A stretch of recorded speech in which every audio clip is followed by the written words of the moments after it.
तापत चाललेलं आहे आणि काही मंडळी आपल्याच कार्यकर्त्याचे प्रवेश दाखवत आहेत। जे यांच्या नेत्यांचं स्वागत करतात आधी 2 दिवस, ते दुसऱ्या दिवशी आणून प्रवेश दाखवतात।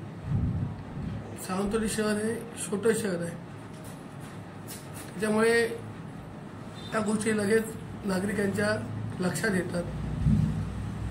यांचे भारतीय जनता पार्टीचे जेव्हा नेते येतात तेव्हा ग्रामीण भागातले कार्यकर्ते आणून गर्दी दाखवली जाते। त्यामुळे आपल्याला स्वतःला फसवतातच आणि आपल्या नेत्याला सुद्धा फसवतात। काही लोक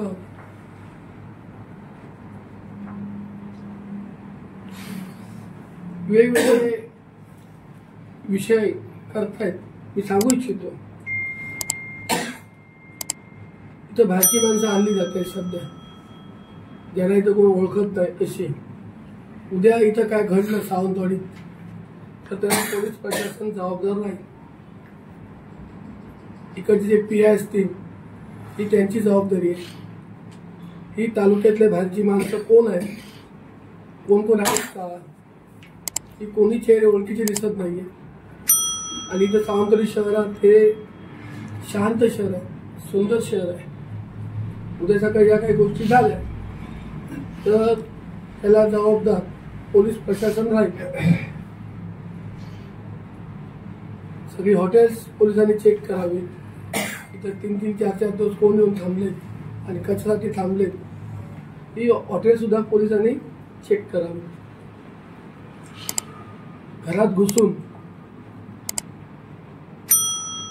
घरातील महिलांना पुढे घेऊन त्यांचे फोटो काढणे जबरदस्तीने आणि ते फ्लॅश करणे, हे विषय सर्रास सावंतवाडीत भारतीय जनता पार्टीकडून चालू आहेत। त्यामुळे या गोष्टी कुठेतरी पोलिसांनी थांबवाव्यात, अन्यथा आम्ही आमच्या पद्धतीने उत्तर देऊ। आणि मी सांगू इच्छितो की भारतीय जनता पार्टीचे 50% ते 60% कार्यकर्ते हे माझ्या सोबत आहेत। एवढ्या वर्षाचे संबंध असल्यामुळे आणि तिथं त्यांना योग्य सन्मान मिळत नसल्यामुळे ते मला मदत करतात। म्हणून त्यांची आज अशी परिस्थिती आहे की ग्रामीण भागातले कार्यकर्ते, बाहेरची मंडळी, लॉजवर कोण कोण थांबलेत ती मंडळी, हे तुम्ही बघा, पोलिसांनी त्याचा शोध घ्यावा आणि गर्दी दाखवण्याचं काम करत आहे। तर आमच्याकडे स्थानिक कार्यकर्ते आहेत शहरातले, त्याच्यामुळे फोटो काढणं जर बंद नाही झालं जबरदस्तीने, स्वतः म्हणून कोणी फोटो दिला तर ठीक आहे, या या या या फोटो काढूया, फोटो काढूया, हे बंद झालं पाहिजे। मी स्वतः पोलीस स्टेशनमध्ये जाऊन जी बाहेरची मंडळी आहे तक्रार देणार आहे की शहरात येऊन बाहेरच्या मंडळींचा प्रचार, कोण मंडळी आहे ते, त्यांच्यावर गुन्हे दाखल आहेत का कुठे, ते पण तपासलं पाहिजे।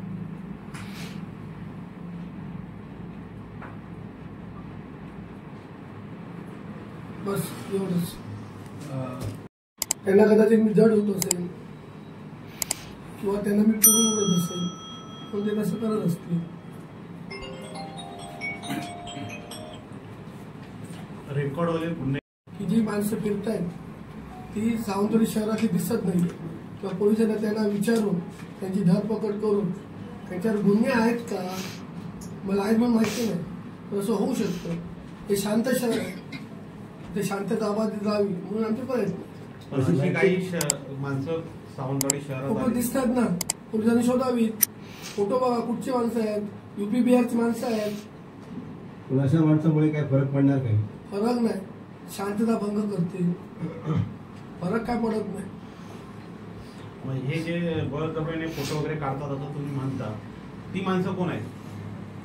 भारतीय जनता पार्टीची। पण स्थानिक नेते आहेत की बाहेर, स्थानिक नेते आहेत की बाहेरची माणसं फोटो फोटो काढतो? बघा तुम्हाला कळतो स्थानिक नेते आहेत की नेत्यांच्या बाजूला उभी आपलेच कार्यकर्त्यांचे प्रवेश दाखवत आहेत, ते दाखवू दे. ते हवा तयार करतात, हवा तयार करून निवडणुका जिंकता येत नाही. शहरात टू व्हीलरनं आपल्या परळ जिल्ह्यातली काही पाटील अण्णावरची वेगळी माणसं टू व्हीलर येऊन लोकेशन सांगतात, तिथे येऊन पाकिटं देतात. याबद्दल म्हणजे बाहेरची जी लोक मी तेच बोलतो ना, प्रेस कशाला घेतली? आम्हाला संशय आहे, तुम्ही पत्रकार आहात, लोकशाहीचा चौथा स्तंभ आहे, यांच्यावर फिरणारी माणसं आहेत का बघा तरी, कोण आहेत माणसं ती तपासा, शहरातली लोक आहेत का? आणि काय केलं, भानगड केली. 2 तारीख पण इलेक्शन आहे, त्याला कोण जबाबदार आहे? यांच्यावर बीजेपीचे कार्यकर्ते कशाला नाहीये? बाहेरची माणसं कशाला पाहिजे? ग्रामीण भागातले कार्यकर्ते कशाला पाहिजे? ही बाहेरची माणसं पोलिसांनी तपासलं पाहिजे ना सगळं. यूपी बिहारची आहेत माणसं, बघा तुम्ही, पोलीस बघतील कुठची आहेत ती. नाही पण हे सगळी घटना आता तुम्ही म्हणता स्थानिक पोलिसांना तुम्ही जबाबदार आहात, पण तुम्ही असं एसपीकडे वगैरे काय मागणी करत नाही? नाही, प्रेसच्या माध्यमातून नाही प्रश्न ऐकून घ्या. तुम्ही एसपीकडे वगैरे काय मागणी करत नाही की अतिरिक्त पोलीस बळ जिल्ह्यातून इथं द्यावं किंवा राज्यातून इथून यावं असं? मी आज सार्वजनिक बोललो, मला तर 2 दिवसात फरक नाही दिसला तर मी एसपीकडे जाईन. भाजपमध्ये जे काही प्रवेश दिसत आहेत त्यात काही अवैध व्यवसायासंदर्भातले लोक सुद्धा दिसून येतात, त्यावर तुमचं काय मत आहे? बघा, पत्रकारांना सुद्धा माहिती आहे, प्रश्न विचारला तेच मी सांगतोय. त्यांच्याकडनं गुन्हा होऊ शकतो लोकांच्या घरात घुसून फोटो काढताना. तुम्ही पत्रकारच बोलतायत, अवैध धंद्यावाली माणसं ते बीजेपी सोबत दिसत आहेत, मी नाही बोलत आहे. नारायण राणे आणि दीपक केसरकर यांचं सिंधुदुर्ग जिल्ह्यातलं जे वलय आहे ते संपवण्याचा हा बीजेपीचा कट आहे का? षडयंत्र आहे का? बीजेपी होती कुठे? तुम्हाला 3 तारीखला दिसेल 4 नगराध्यक्ष, 3 नगराध्यक्ष हे शिंदे सेनेचे असतील आणि 1 शहर विकास आघाडीचा असेल. बीजेपीचं काय राहणार नाही. याचा अर्थ तोच होतो. संपुष्टात येणार. खासदार काय?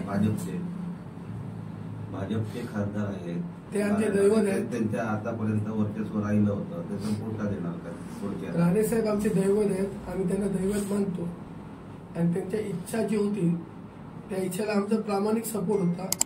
मग ते दीपकभाई केसरकर असतील, सन्माननीय निलेश राणे साहेब असतील, पण काही व्यक्तींनी त्यांना मान्य नव्हतं, ते नाही केलं. सावंतवाडी नगरपालिका ही महाराष्ट्रात प्रतिष्ठेची निवडणूक केली जाते. इथं दिग्गज उमेदवारांच्या प्रचारात दिग्गज नेते म्हणजे मुख्यमंत्री आणि काही नेते इथं सावंतवाडीत येणार आहे. यामुळे काय परिणाम होईल असं वाटतं? येऊ दे ना, 5 वर्ष आम्हीच असणार ना रोज. 1 तास येतील आणि जातील, पुढे काय?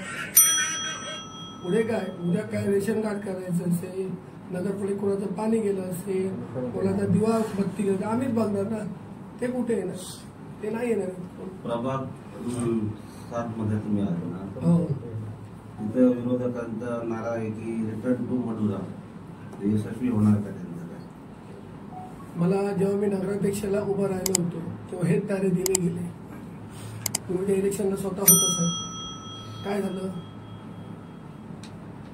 काय आलो निवडून ना. आम्ही 70 वर्ष सावंतवाडी शहरात राहतो, 70 वर्ष. माझ्या जन्माच्या आधी 20 वर्ष माझे वडील राहतात.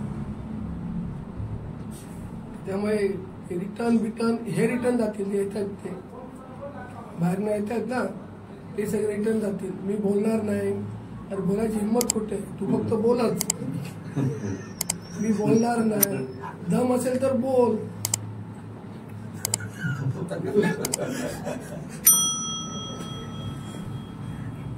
विकासावर बोलणार, कसल्या विकासावर बोलणार? स्वतःचा विकास करणारी माणसं विकासावर बोलणार नाही. आणि दुसरा विषय, मल्टी स्पेशालिटी हॉस्पिटल.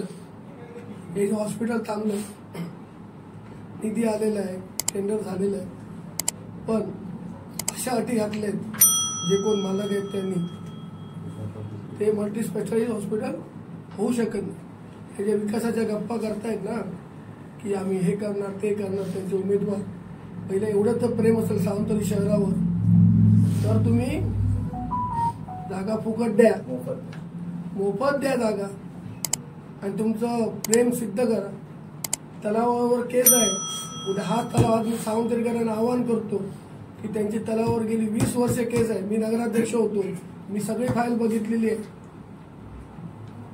आपली जागा 40 एकर जागा आहे, ती आपली जागा म्हणून त्यांची केस चालू आहे. एक बाजू त्यांच्या बाजूने अशासाठी निकाल लागला की नगरपालिकेतला एकही सीओ किंवा अधिकारी केसला हजर राहिले नाही.